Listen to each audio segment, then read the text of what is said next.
예수를 안 믿으면서 하나님을 믿는다는 말은 거짓말입니다. 진짜 하나님 믿는 게 아닙니다. 하나님을 믿는다고 한다면 당연히 그의 아들, 우리에게 주신 그의 아들 예수 그리스도를 믿는 것입니다. 그리고 예수님의 몸이신 이 제단에 와서, 이 교회에 와서 하나님 앞에 예배하지 않으면 그는 하나님 믿는 것도 아니고 예수 믿는 것도 아닙니다. 집에서 믿어요? 불어넣어서 믿어요? 텔레비 앞에서 믿어요? 아닙니다. 그건 진정 예수 믿는 게 아닙니다.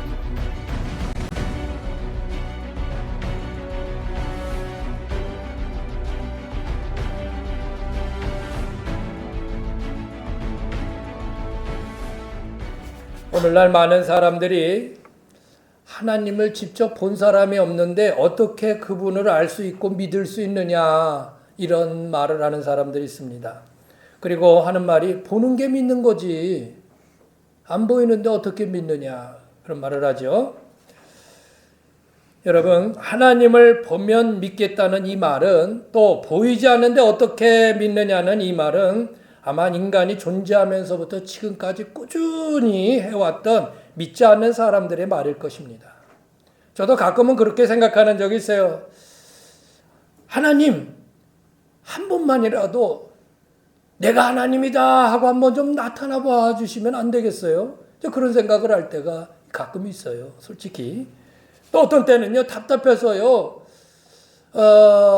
믿음을 갖지 못하는 사람들에게, 아니 의심하는 것을 넘어서 불신하는 그런 성도들의 모습을 보면서, 자 봐라, 여기 하나님이다, 봐라 하고 이렇게 딱 그냥 하나님이 그 앞에 딱 짠하고 나타나주면 얼마나 좋을까, 이제 그런 생각을 해볼 때도 있습니다.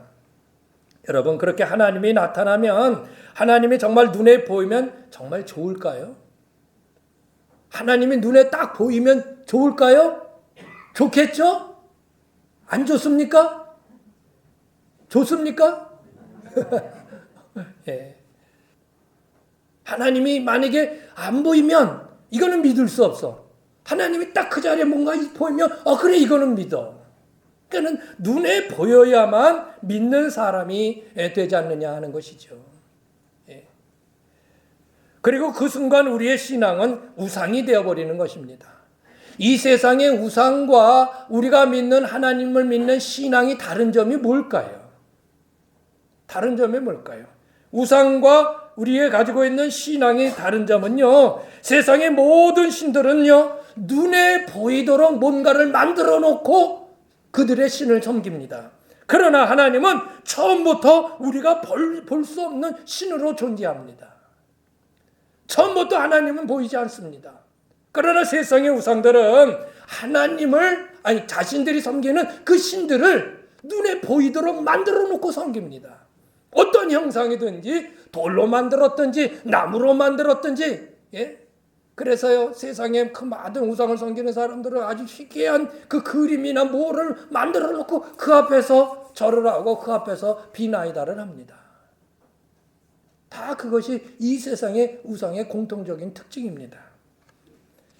예수님의 부활을 믿지 않던 도마가 그런 얘기를 합니다. 제자들이 예수님 부활하셨어. 정말 예수님 부활하셨어. 그러니까는 도마가 그런 얘기예요. 야, 죽은 사람이 어떻게 다시 살아나냐. 나는 예수님이 부활했다면 그 예수님 찔린 그 옆에 창자국에 내 손을 넣어보고 그 예수님 못 박힌 손에다가 내가 손을 집어넣어보지 않는 이상은 나 안 믿겠다. 나 안 믿는다. 아니야, 진짜 예수님 우리 살아나는 거 봤어. 난 못 믿어. 자, 그런 이후에 어느 정도 시간이 지난 후에 제자들이 모여있는데 거기 도마도 있는데 예수님이 딱 나타나셔서 얘들아 평안하뇨. 깜짝 놀랐죠, 도마는. 예수님은 도마에게 가서 그런 얘기를 하십니다. 도마야, 내 손가락을 좀 내서 내 옆구리에 한번 넣어봐라. 그리고 내 그 못자국에다 네 손가락 한번 넣어봐라. 예수님이 어떻게 하셨을까요? 다 하시고 그러게 하는 거예요. 그때서야 도마가 그 예수님, 부활하신 예수님 앞에 무릎을 꿇고, 나의 주, 나의 하나님이십니다. 그때 예수님은 그렇게 말씀하십니다. 너는 꼭 봐야 믿냐? 꼭 봐야 믿냐? 여러분 꼭 봐야 믿겠습니까? 안 보고 믿는 게 복되도다. 할렐루야. 수많은 믿을 수 있는 증거들을 우리에게 주셨다는 거예요. 할렐루야. 니들 안 보이든 안 보이도 그냥 무조건 믿어. 하나님 그렇게 말씀하지 않아요. 분명히 믿을 수 있는 증거들, 그거를 우리에게 주셨다는 거예요. 그 대표적인 게, 가장 확실한 게 바로 예수님이에요. 예수님. 자, 그래서 요한이 전하는 예수, 오늘 두 번째 시간입니다. 두 번째 시간, 눈으로 볼 수 있는 하나님이라는 제목으로 같이 좀 말씀을 좀 나누도록 하겠습니다. 첫 번째 우리가 생각하는 것은요, 하나님은 왜 볼 수 없을까? 하나님은 왜 볼 수 없을까요? 왜 볼 수 없을까요? 그분은요, 우리와 본질이 다르기 때문에 그렇습니다. 본질적으로 그분은 우리와 다른 분이에요. 세상에 수많은 종교가 존재하고요, 각자 다른 방식으로 그들의 신을 눈에 보이도록 만들어서 묘사하고 그렇게 그들의 신을 섬깁니다. 그러나 성경은 분명히 선언합니다. 하나님은 영이시기 때문에 그 누구도 볼 수 없고, 그러니 그 하나님이 이런 하나님이라고 어떤 형상도 만들 수 없다. 성경이 바로 우리에게 선언하는 내용인 것입니다. 하나님은 영이시다. 이것이 근본적으로 인간과 하나님과의 근본적인 차이를 얘기하는 것입니다. 여러분, 인간은 육신을 입고 있습니다. 몸을 입고 있어요. 그러니까 여러분 다 시각적으로 여러분 다 몸 하나하나를 우리가 눈으로 볼 수 있잖아요. 예. 근데요, 우리가 볼 수 있는 이 눈이라는 거는요, 한계점이 많은 거예요. 여러분, 눈으로 우리가 보는 게 다 정확하다고 생각하세요? 절대로 그렇지 않습니다. 그러니까요, 우리가 뭘 봤어 그래도 그 본 것 이면에 또 다른 내용들이 있을 수 있는 거예요. 그러니까 우리가 정말 봤다고 해서 그것을 반드시 맞다고 얘기할 수만은 없는 것들이 너무나 많이 있습니다. 이처럼 인간의 육신의 눈은 한계가 있습니다. 더 큰 한계는 영의 형태를 볼 수 없다는 것입니다. 영적인 것은 우리의 눈으로 볼 수 없어요. 그저 육신으로 볼 수 있는 이 정도밖에는 될 수 없다는 겁니다. 만약에 여러분이 영의 형태를 볼 수 있다면요, 온통 그냥 마귀들이 들끓는 그런 모습을 볼 수 있을지도 모르겠어요. 물론 천사도 볼 수 있었겠죠. 그러니 영이신 하나님을 우리가 어떻게 볼 수 있습니까? 그러므로 우리 인간의 본질적 차이를 가지는 영이신 하나님은 당연히 우리의 시각으로 볼 수 없다. 영이신 하나님은 볼 수 없다는 것입니다. 또한 하나님의 본체는 거룩성입니다. 뭐라고요? 거룩성, 거룩함입니다. 죄 많은 인간이 하나님을 보고는 살 수가 없습니다. 하나님은 죄와 타락에서 완전히 분리된 거룩한 존재이십니다. 그에게는 거룩함만 있습니다. 거룩한 영체로 그가 돌고 있습니다. 출애굽기 33장 20절에 나를 보고는 살 자가 없느니라, 모세에게 하나님은 그렇게 말씀하고 있습니다. 하나님의 거룩함과 인간의 죄성 사이에는 근본적인 차이를 가지는 거예요. 그런데도 여러분, 하나님을 보고 싶다면요, 죄 많은 여러분이 우리 인생에 하나님을 보고 싶다면요, 내가 그 하나님 앞에서 내 온몸이 녹아내릴 그런 것을 감수할 수 있는 자신이 있으면 하나님 보여달라고 그래 보세요. 뭔 말인지 몰라요? 죄 많은 우리의 인생이 하나님 앞에 나타나면요, 내 몸은 그 앞에 존재할 수가 없어요. 단순히 하나님은 볼 수 없는 분이야 라고 하는 것은 그저 눈으로 볼 수 없다는 의미를 넘어서 그분은 초월해 계신 분이다. 그리고 우리 인간하고는 도저히 비교될 수 없는 분이라는 것입니다. 할렐루야. 예. 하나님은 어떤 피조물과도요 동일시할 수 없고요, 하나님은 어떤 것을 제한할 수 없습니다. 이것이 하나님이다라고 어느 것을 제한해서 그러면요, 거기에 하나님이 있으면 거기만 모이들 거예요. 저도 그런 생각을 할 때 있죠. 야, 우리 교회 하나님이 딱 나타나서 계셔 보세요. 그러면요, 주변의 교회 다 망합니다. 예. 왜? 그 성곽교회 하나님 계시대. 글로 가야지. 우리 교회는 하나님 없어. 다 교회, 저 옆에 뭐 죽 무슨 교회, 저 면 무슨 교회, 삼 무슨 교회, 다 우리 교회로 와서 여기 그냥 꽉 찰 거예요. 예? 그리고 이곳에서 하나님을 발견한 그 사람들은 이곳에만 하나님이 있는 거예요. 집에 돌아가서 이제 하나님 없어요. 하나님 없어요. 집에 가서는 하나님 없고 또 동네 가서는 하나님 있고 직장에서는 하나님 없어요. 하나님 없는데 뭐 하나님 나 안 보시는데 뭐 내 마음대로 하는 거지 뭐. 지금도 그런 사람들이 얼마나 많아요. 하나님이 뭘 봐. 내 마음대로 사는 거지. 그리고 송악교에 왔을 때만 점잖게 하나님 저 왔습니다. 거룩한 것처럼. 그런 모습이 될 거예요. 하나님은 아니야. 나는 어떤 형상이 있어 거기에만 붙어 있는 게 아니야. 나는 온 우주에 가득 차 있는 분이야. 나를 만들지 마. 나를 가둬놓지 마. 예? 여러분 하나님이 필요할 때만 있는 하나님은요. 그건 잘못된 신앙이에요. 하나님 도와주세요. 하나님 도와주세요. 이번만 하나님 도와주시면요. 내가 진짜 앞으로 열심히 잘할게요. 하나님이 도와주셨어요. 그럼 앞으로 잘할까요? 아니요. 또 내 맘대로 살다가 또 필요할 때만 주머니에 있는 하나님 꺼내가지고 하나님 도와주세요. 도와주면 다시 주머니에 집어넣고 내 맘대로 와. 그런 하나님은 아니시단 말이에요. 아셨죠? 예. 결론은 뭐예요? 하나님은 볼 수 없는 분이시만 온 우주에 가득 차 계신 분이세요. 우리 인간은 근본적으로 다른 분이 우리 하나님이시라는 사실이에요. 믿습니까? 자, 그러면 두 번째로 이 땅에 하나님의 모습을 보여주신 방법은 뭘까? 여러분, 이 땅에 우리에게 자신의 모습, 하나님 자신의 모습을 보여주는 방식을 뭐라고 얘기하냐면 그 방법을 계시라고 하는 겁니다. 계시. 그러니까 한마디로 계시라는 뜻은요. 안 보였던 것을 이렇게 보여지게 드러내 보이는 게 그게 바로 계시라는 것입니다. 결론적으로 하나님이 자기 자신의 모습을 드러내주는 것, 그리고 나의 뜻은 이것이다라고 보여주는 그 방식이 계시라 이 말이죠. 계시. 누가 계시 받아서 너무 거기에 현혹되지 마세요. 자, 그러면 계시에는 어떤 게 있을까요? 계시에는요, 첫 번째 자연 계시라는 게 있어요. 하나님이 창조하신 창조 세계, 이 자연 만물을 보면서 하나님이 어떤 분인가를 볼 수 있다는 거예요. 할렐루야. 저 아멘 좀 크게 하실까요? 예? 할렐루야. 하나님이 만들어주신 이 우주 만물, 이 창조물들을 통해서 하나님이 어떤 분인 것을 우리는 분명하게 볼 수 있습니다. 그런데요, 여러분 자연 계시만 있을까요? 아니에요. 일반 계시만 있을까요? 아니에요. 특별한 계시가 있습니다. 특별 계시.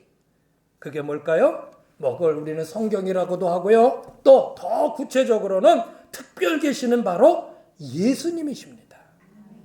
하나님이 내가 이런 하나님이다라고 보여준 특별 계시. 그분이 바로 예수님. 자, 오늘 말씀 다시 읽어보세요. 시작. 본래 하나님을 본 사람이 있어요? 없어요. 누가 하나님 맞다 그러는 거는 거짓말이에요. 그건 거짓말이에요. 정말 거짓말이에요. 그런데 그 하나님 아버지 품속에 있는 독생하신 하나님이 나타나셨다. 그분이 누구예요? 그분이 예수님이에요. 예수님을 통하여 우리가 필요한 만큼 그리고 알 수 있는 하나님에 대해서 하나님은 예수님을 통해서 우리에게 모든 것을 알려주신 거예요. 알려주신 거예요. 그건 예수님을 보면 하나님을 본 거예요. 우리는 예수님을 통해서 하나님을 알 수 있어요. 그래도 나는 하나님 보고 싶어요. 그런 제자가 12제자 중에 하나가 빌립이라는 제자였어요. 빌립이 어느 날 예수님에게 예수님, 제자들 옆에 다 있어요. 우리에게 아버지 하나님을 좀 보여주세요. 그랬더니 예수님이 한숨을 푹 쉬고 아이고야 빌립아 너 그렇게 나하고 오랫동안 같이 다녔는데 아직도 모르겠느냐? 자, 한번 말씀 읽어보세요.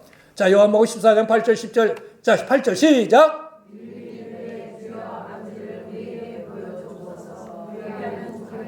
아버지를 우리에게 보여주시면요 정말 좋겠어요. 보여주세요. 예. 그랬더니 예수님이 뭐라고 말씀하시냐면 9절 시작.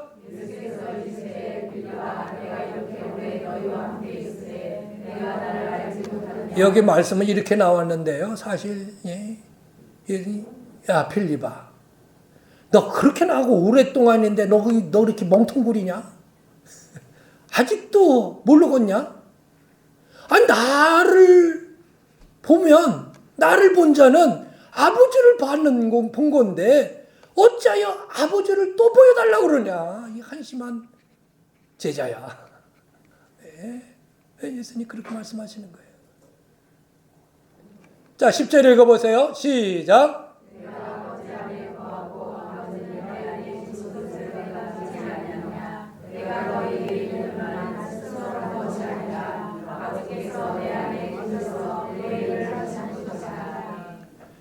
야, 내가 아버지 안에 있고 아버지가 내 안에 계시고 내가 모든 하는 일은 내 스스로 하는 게 아니라 아버지께서 하신 말씀이고 아버지께서 지시한 일을 하는 건데, 야, 이거 나를 통해서 그걸 아버지를 뭐 발견하지 못하면 예수님께서 그런 아주 그냥 한심해서 제자들에게 그렇게 얘기하시는 것입니다. 사랑하는 여러분, 예수님은 이 땅에 오신 하나님이십니다. 하나님이십니다. 그러므로 여러분 가끔 전도하다 보면은요, 아유 나도 하나님 믿어요. 하나님 믿어요. 그런 말을 해요. 아 그럼 당연히 교회에 나오셔야죠. 아 근데 교회는 안 나가지만 하나님은 믿어요. 교회는 안 나오면서 예수를 안 믿으면서 하나님을 믿는다는 말은 거짓말입니다. 진짜 하나님 믿는 게 아닙니다. 하나님을 믿는다고 한다면 당연히 그의 아들, 우리에게 주신 그의 아들 예수 그리스도를 믿는 것입니다. 예수님을 믿지 아니하면 하나님을 믿는 것이 아닙니다. 그리고 예수님의 몸이신 이 제단에 와서 이 교회에 와서 하나님 앞에 예배하지 않으면 그는 하나님 믿는 것도 아니고 예수 믿는 것도 아닙니다. 집에서 믿어요? 들어놓아서 믿어요? 텔레비 앞에서 믿어요? 아닙니다. 그건 진정 예수 믿는 게 아닙니다. 자, 그럼 마지막 남은 것은 뭘까요? 시작. 그런 예수님이 하나님의 모든 모습을 보여주시기 위해서 이 땅에 오신 분인데, 그러면 예수님을 통하여 우리에게 보여주신 것은 무엇일까? 예수님이 뭐 많은 거 보여주려고 그러지 않았어요. 사랑이에요. 예수님이 이 땅에서 하나님의 모습을 가지고 오셨는데요. 더 구체적으로 말하면 하나님의 아들로 이 땅에 오셨습니다. 왜 하필 하나님의 아들이라는 이름으로 왔을까요? 하나님의 선지자로 오지도 않고 하나님의 무슨 대사로 오지도 않고 하나님이 보내신 왕으로 이 땅에 어떤 큰 왕으로 오지 않고 하나님의 아들로 오셨어요. 왜 아들로 오셨을까요? 자, 이거 1장 14절의 말씀 한번 읽어볼까요? 시작.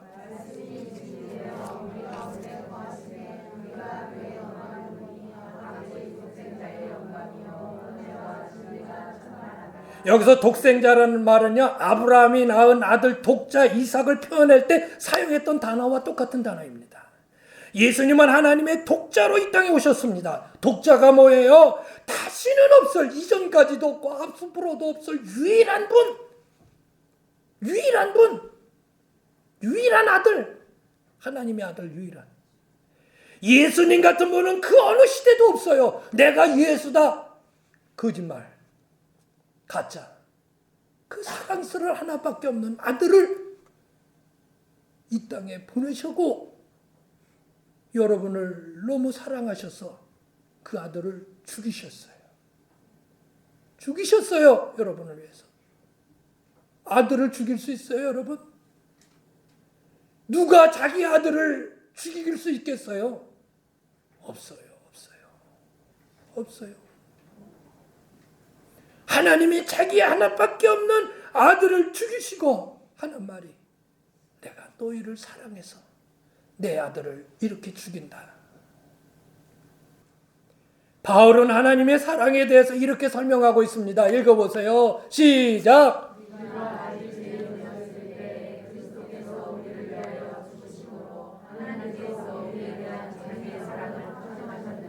우리는 아직 죄인이에요. 죄인. 예. 이게 그러니까 은혜요. 나는 아무 잘난 것도 없고 죄인인데 나를 위해서 그렇게 해줬더니 그래서 그게 은혜. 누가 뭐 나한테 뭘 큰 도움을 줘서 제가 은혜 줬다고 은혜 받았다고 내가 이 은혜를 어떻게 아이고 그게 무슨 은혜요. 그게 무슨 은혜요. 예? 이 하나님의 이 크신 은혜가 있는데 예? 이건 내 마음에 가지고 살지 못하면요 제대로 예수 믿을 수가 없어요. 이 은혜가 있지 않으면요 어떤 헌신을 해도 그건 자기 의예요. 이 은혜가 있지 않으면요 내가 하나님 앞에 뭘 아주 멋지게 그냥 뭘 해드려도 그거는 다 의미 없어요. 더 바탕이 되는 건 이 은혜예요. 말씀 마칩니다. 하나님은 우리 눈에 보이지 않습니다. 그렇기 때문에 믿을 수 없습니까? 아닙니다. 이것이 오히려 우리가 믿는 믿음의 근거가 되는 것입니다. 참 신앙의 근거가 되는 것입니다. 보이게 믿는 것은 우상입니다.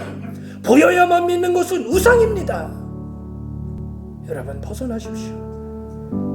그럼에도 하나님은 우리가 그분을 믿을 수 있도록 우리에게 당신의 많은 모습을 보여주셨습니다. 가장 분명하고 명확한 것은 이 땅에 오신 예수님이십니다.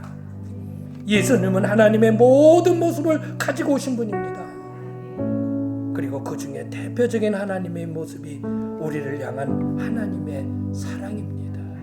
하나님의 사랑. 아들을 이 땅에 보내셔서 우리를 구원하시려고 우리를 사랑하셔서 그 아들을 희생시킨 이것이 하나님이 우리에게 보여주신 하나님의 모습입니다. 사랑하는 여러분, 우리는 지금 이 사랑 안에 있습니다. 그리고 앞으로도 이 사랑을 계속 받으며 살아갈 것입니다. 이런 하나님의 크신 사랑이 여러분 가운데 더 풍성해지시기를 주의 이름으로 축원합니다.